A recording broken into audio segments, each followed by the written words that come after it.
The streets of Paris lay silent in the early hours of August 25, 1944. Dawn broke over the City of Light, but the atmosphere was anything but peaceful. 4 years of Nazi occupation had transformed the vibrant French capital into a shadow of its former self. Yet on this pivotal summer morning, change was coming. The sound of gunfire echoed through narrow cobblestone streets as French resistance fighters emerged from their hiding places. Their time had finally arrived.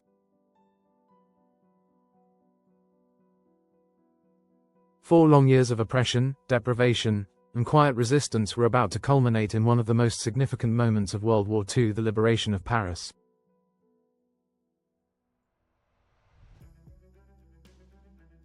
The story begins earlier that month, when the Allied forces had broken out of Normandy following the D-Day landings. As American troops advanced rapidly across France, the people of Paris knew their moment of freedom approached.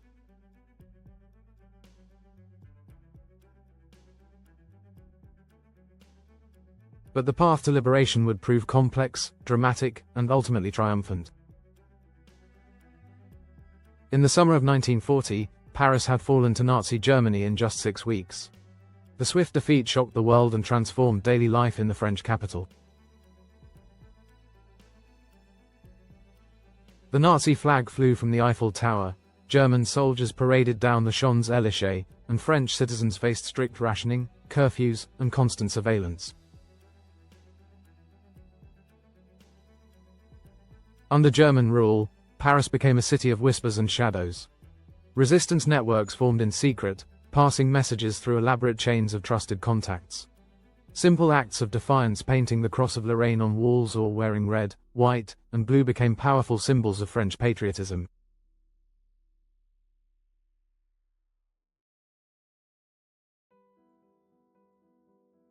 Meanwhile, collaborators worked with the German authorities, creating deep divisions that would echo long after the war.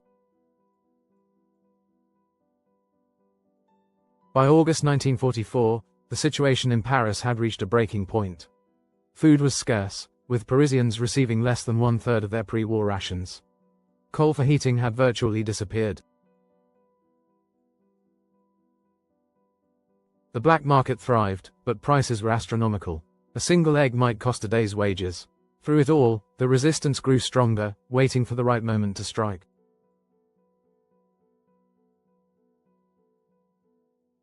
That moment came on August 15, 1944, when the Paris police force went on strike.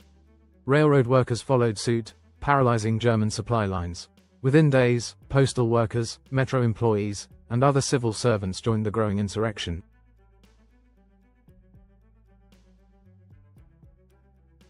Barricades appeared in the streets as ordinary citizens answered the call to arms. The German military commander of Paris, General von Choltitz, faced an impossible situation. Hitler had ordered him to destroy Paris rather than surrender it. The city must not fall into enemy hands except as a field of ruins, the Führer declared.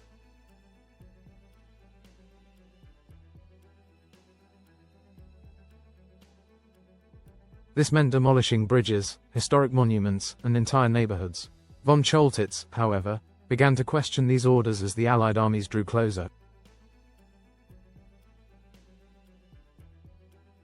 On August 19, the Paris police prefecture became the headquarters of the resistance. Red Cross flags flew from windows as makeshift hospitals prepared for combat.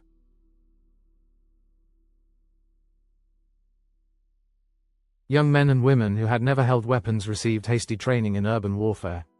The air crackled with tension as sporadic fighting broke out across the city.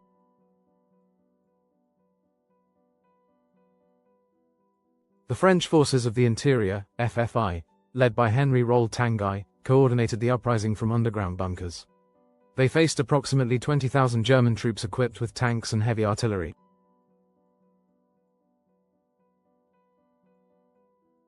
The resistance fighters had perhaps 15,000 personnel, but only 600 real weapons. They compensated for their lack of firepower with intimate knowledge of Paris's layout and the support of its citizens.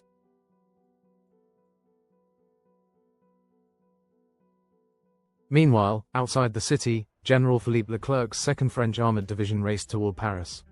Originally part of the American advance, Leclerc convinced his superiors that French troops should lead the liberation of their capital.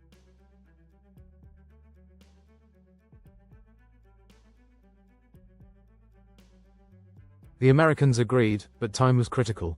Every hour of delay meant more civilian casualties as the resistance battled German forces.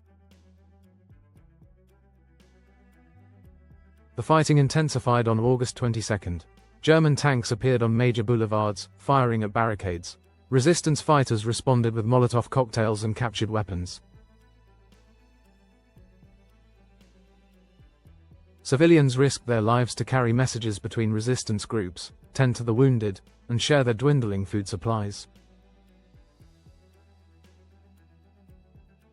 Throughout the city, extraordinary acts of courage became commonplace. At the Hôtel de Ville, resistance members held off German attacks despite being heavily outnumbered.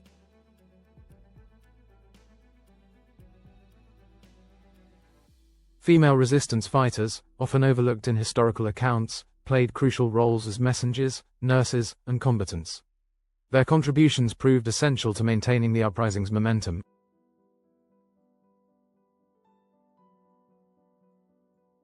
The battle took on symbolic significance at key locations. The Senate building changed hands multiple times. Notre Dame Cathedral's bells rang out to celebrate temporary victories, only to fall silent when German counterattacks succeeded.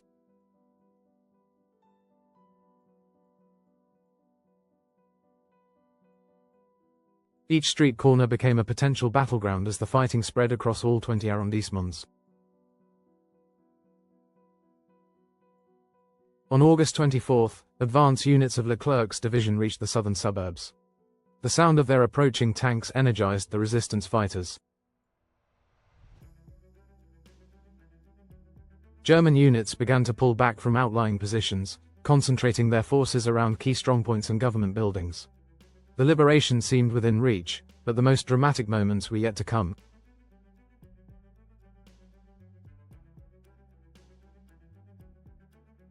That evening, Swedish Consul Raoul Norderling met with von Choltitz to negotiate. The diplomatic discussions stretched through the night as Norderling tried to convince the German commander to spare Paris. Von Choltitz, increasingly disillusioned with Hitler's leadership, weighed his options carefully. His decision would determine whether Paris would survive or burn.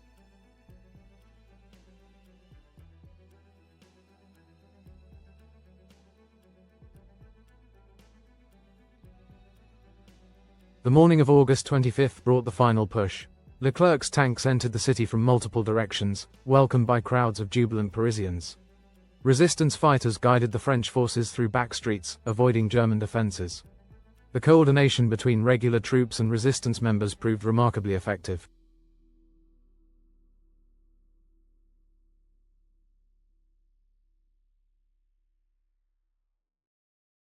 At the prefecture of police, a German delegation arrived under a white flag.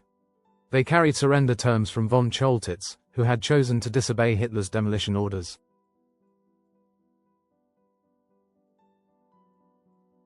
The formal surrender was signed at 3:30 p.m. at the Montparnasse railway station, with both Leclerc and Roll Tanguy present to represent regular forces and resistance fighters.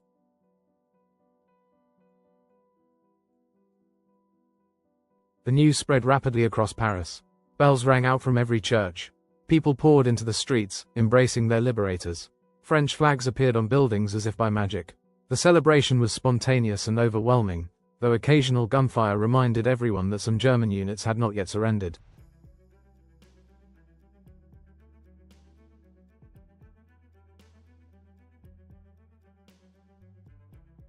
General Charles de Gaulle arrived in Paris that afternoon, his timing carefully planned to coincide with the liberation.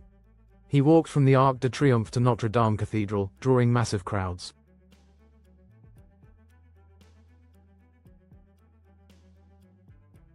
Though bullets still flew in some neighborhoods, de Gaulle's march symbolized France's return to independence and dignity. At Notre Dame, the celebration was interrupted by gunfire from rooftop snipers. De Gaulle famously continued with his planned Thanksgiving service, ignoring the shots that rang out across the square.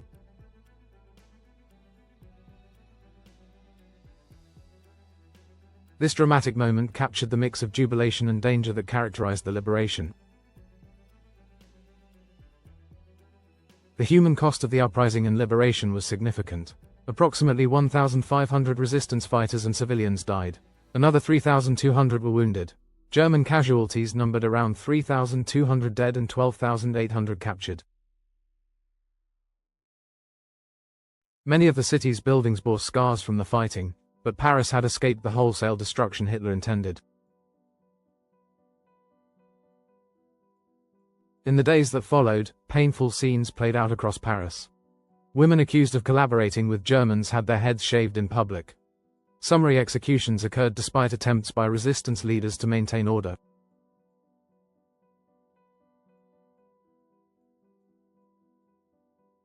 The line between justice and revenge often blurred as 4 years of occupation unleashed pent-up anger and resentment.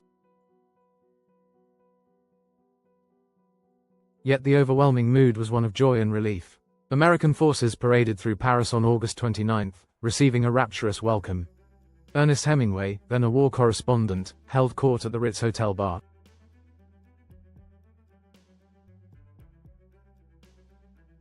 Combat photographers captured iconic images of celebrations that would define the liberation in popular memory. The liberation marked more than just a military victory. It represented the rebirth of French pride and self-determination. Paris had freed itself, with crucial help from regular French forces, rather than passively awaiting liberation by Allied armies.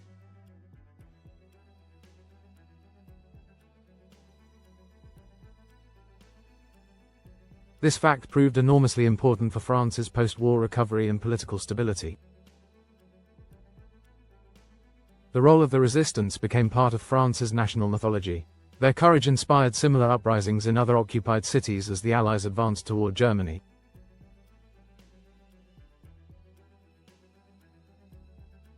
The liberation demonstrated how civilian resistance movements could effectively support conventional military operations. Von Choltitz's decision to surrender rather than destroy Paris sparked decades of debate.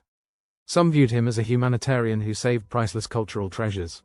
Others argued he simply recognized Germany's defeat and acted to avoid needless bloodshed. His complex motivations illustrated how individual choices could shape historical outcomes.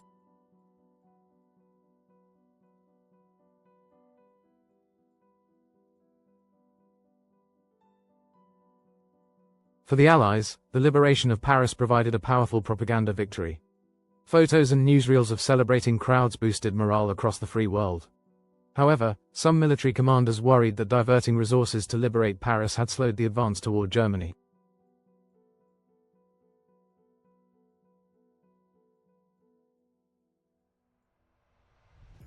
The liberation's aftermath brought new challenges. Food shortages continued as the Allies struggled to supply the city. Political tensions emerged between various resistance groups and de Gaulle's provisional government. The process of identifying and punishing collaborators created bitter divisions in French society.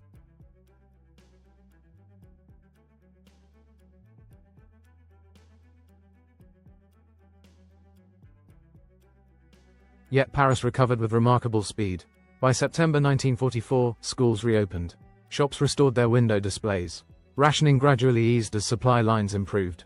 The art scene revived, with theaters and cafes welcoming back patrons. Paris began to reclaim its role as a global cultural capital.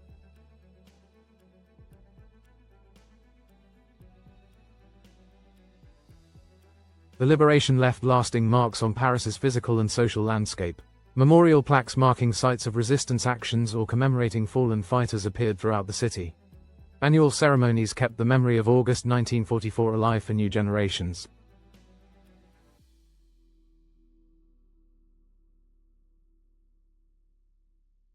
The experience of occupation and liberation profoundly influenced French politics and culture. Films, books, and songs celebrated the resistance while grappling with questions of collaboration and moral compromise. The events of August 1944 became touchstones for discussions about patriotism, courage, and civic duty.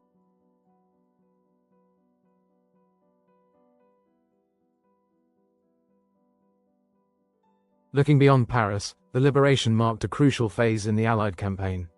It secured important logistics hubs and lifted French morale at a critical moment.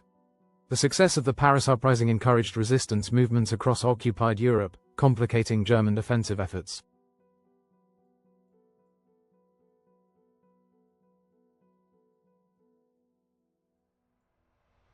The The liberation highlighted the importance of civil-military cooperation in urban warfare. The coordination between resistance fighters and regular forces became a model studied by military planners.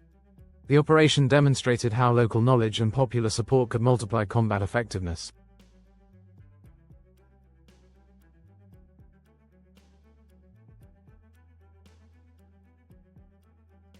For the German military, the loss of Paris represented another step toward inevitable defeat. Hitler's insistence on destroying the city exemplified the increasing disconnect between Berlin's orders and battlefield reality. Von Choltitz's refusal to implement these orders showed how some German officers began prioritizing humanitarian concerns over loyalty to the Nazi regime.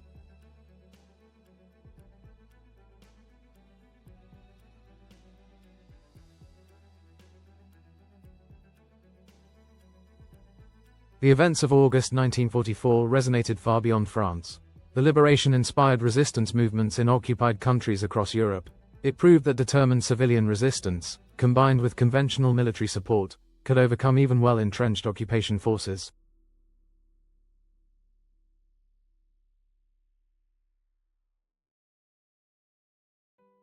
The battle's outcome preserved Paris's artistic and architectural heritage. Had Hitler's destruction orders been followed, countless irreplaceable cultural treasures would have been lost. The city's survival allowed it to remain a global cultural center in the post-war period.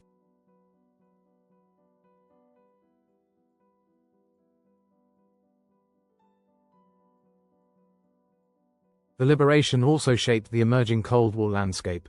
De Gaulle's leadership during and after the uprising helped establish France's position as an independent power between the American and Soviet spheres of influence. The political legitimacy gained through resistance became a cornerstone of post-war French policy.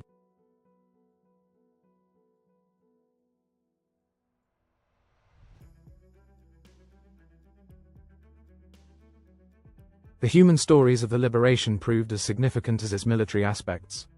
Ordinary citizens who became resistance fighters, women who served as couriers and nurses, children who carried messages between barricades, their individual acts of courage collectively enabled the uprising's success.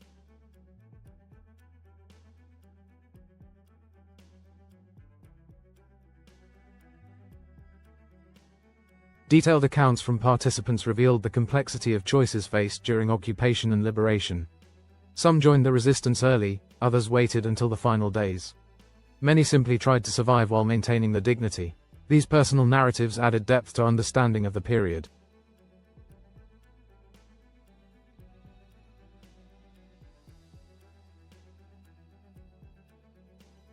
The liberation transformed Paris's social dynamics.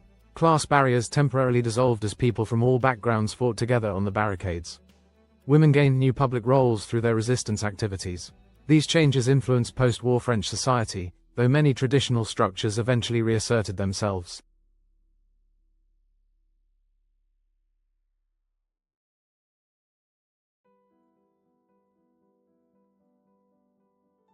Communication played a vital role in coordinating the uprising. Resistance radio operators maintained contact with Allied forces. Underground newspapers spread information and maintained morale. The German occupiers' inability to control information flow contributed to their defeat.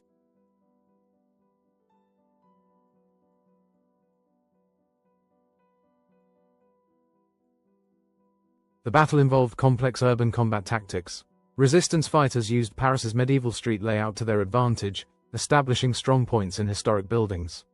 The Germans found their armored vehicles often constrained by narrow streets and barricades.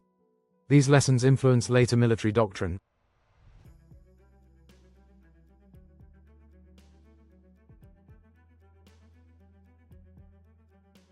International media coverage of the liberation shaped global perceptions.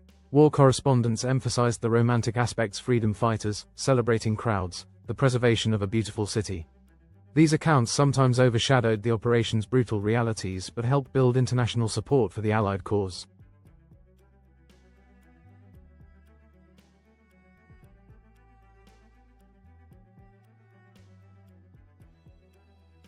The liberation's success depended heavily on timing. Had the uprising started too early, German forces might have crushed it before Allied forces arrived.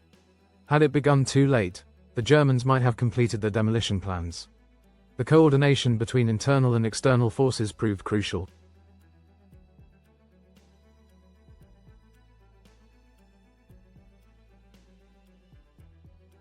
Logistics shaped both sides' actions. The resistance had to manage limited ammunition and medical supplies. German units faced fuel shortages and disrupted communication lines.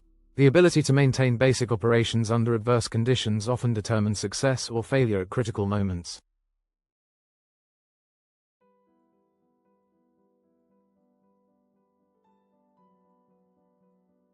The battle's outcome influenced military thinking about urban warfare.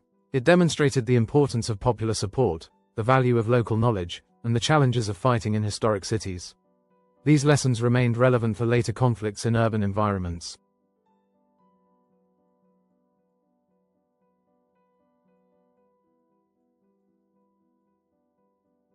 Cultural expressions of the liberation appeared immediately and continued for decades.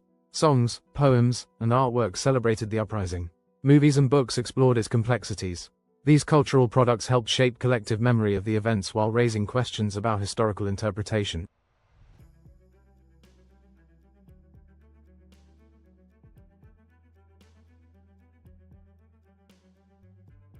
The liberation's impact extended beyond military and political spheres into daily life. The experience of communal resistance created new social bonds. Shared hardships and triumphs fostered a sense of solidarity that influenced post-war reconstruction efforts.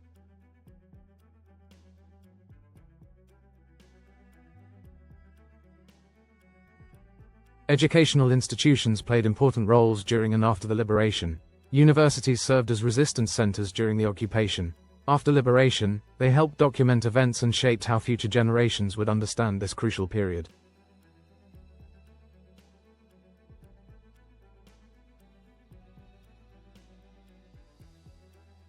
The battle's outcome preserved Paris as a symbol of Western civilization. The city's survival with its cultural heritage intact provided hope for post-war recovery across Europe. Paris remained a beacon of art, culture, and intellectual life.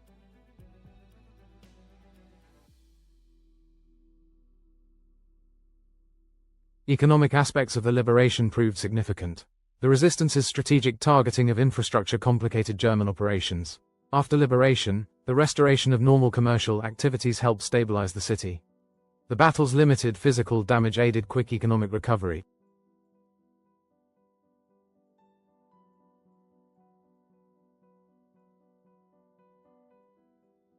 Religious institutions contributed to both resistance and reconciliation. Churches provided sanctuary for resistance fighters and hiding places for weapons. After liberation, religious leaders helped promote healing and reconstruction while preserving records of events.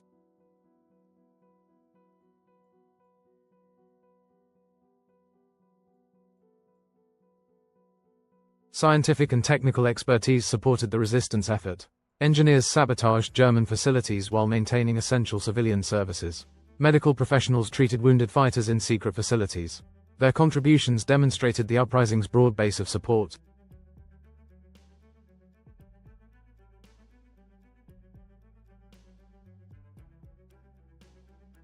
The liberation influenced urban planning and architecture.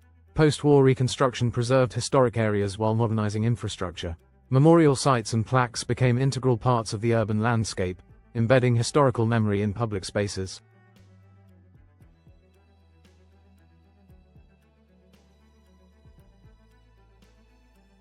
Archaeological evidence of the battle emerged during later construction projects. Bullet holes, hidden weapons caches, and resistance messages revealed physical traces of the uprising. These discoveries provided tangible connections to historical events.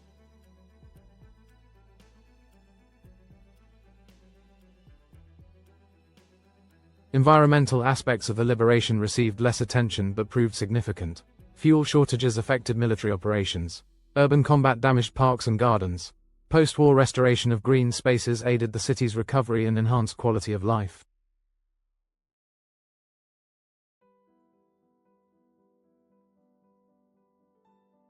The battle's impact on public health created challenges and opportunities.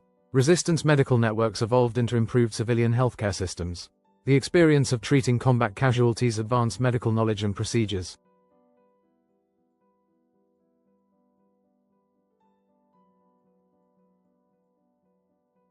Transportation networks played crucial roles. Metro workers' strikes paralyzed German movements. Knowledge of underground passages aided resistance operations. Post-liberation restoration of transport systems helped normalize city life.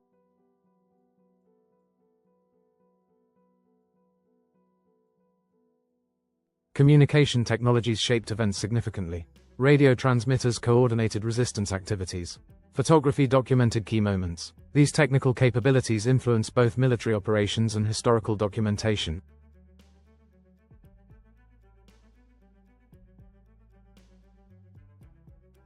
Legal aspects of the liberation created complex challenges. Questions of justice, revenge, and reconciliation required careful handling. The experience influenced development of international law regarding military occupation and civilian resistance.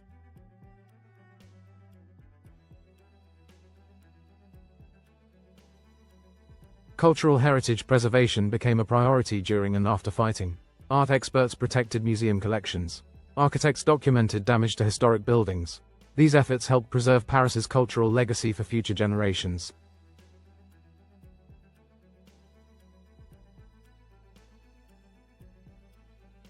The liberation's diplomatic aspects extended beyond military considerations. International negotiations influenced the battle's conduct. The outcome affected France's post-war diplomatic position and international relationships.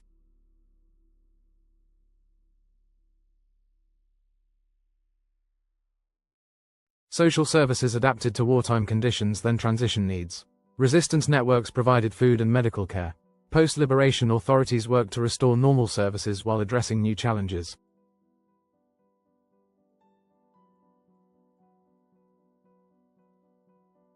Technical innovation emerged from necessity. Resistance groups developed improvised weapons and communication systems. These adaptations demonstrated human ingenuity under adverse conditions while advancing technical knowledge.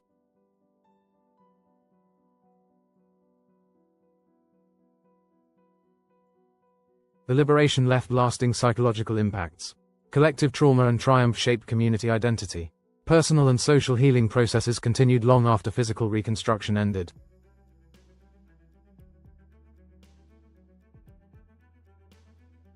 Throughout everything, the liberation of Paris stands as a testament to human courage, determination, and the power of united action against oppression. The battle combined military strategy, civilian resistance, and individual heroism.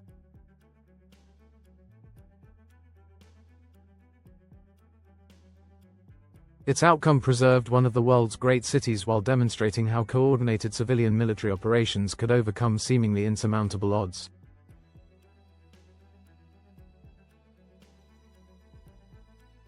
The events of August 1944 remain relevant today. They show how people from diverse backgrounds can unite against tyranny, how individual choices shape historical outcomes, and how preserving cultural heritage serves both practical and symbolic functions.